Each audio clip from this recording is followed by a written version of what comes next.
Zimbabwe has fared well in its fight against HIV, but health professionals in the country have raised concerns over growing new infections in the 50-plus age group. This was revealed in an HIV symposium held in the capital on Wednesday. We get more in the following report. Specialists across the country gathered to discuss innovative ways to package prevention messages for this group. This new frontier of infections comes at a time when the country is already struggling with the rise in new infections among young people. In our global AIDS report, the pathway to ending AIDS that was released in July says yes, we have new infections for people who are 50 years plus. I don't think it's an old age. I think 50 is still young, but it's older. And therefore, when I look at the concurrent session on prevention, I'm very excited.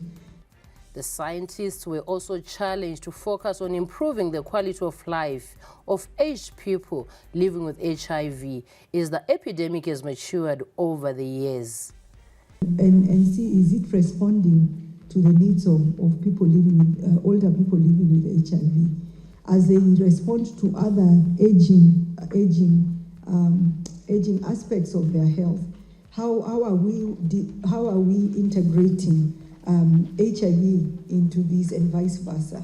How can we make sure that we have DSD in the countries? Is our DSD reaching to the older people? Is the way we provide treatment in the health in the systems available in DSD? So those are two things.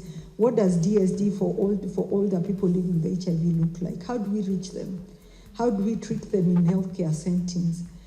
Despite these emerging challenges, the country has had treatment success, evidenced by an increase in life expectancy for people living with HIV.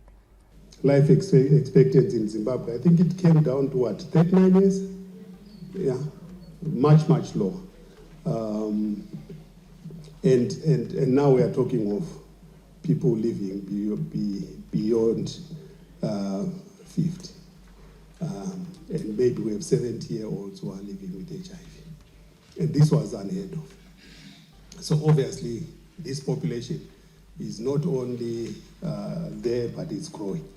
And you can't recognize that they are living with HIV. As the population of people living with HIV aged 50 continues to grow, the biggest question is, are their needs known?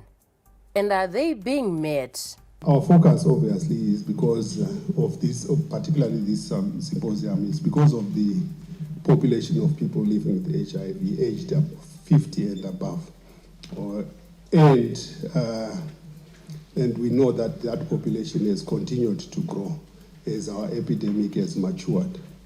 And our 2022 estimates says that we have around 272,000 people living with HIV who are over 50 years or 50 and above.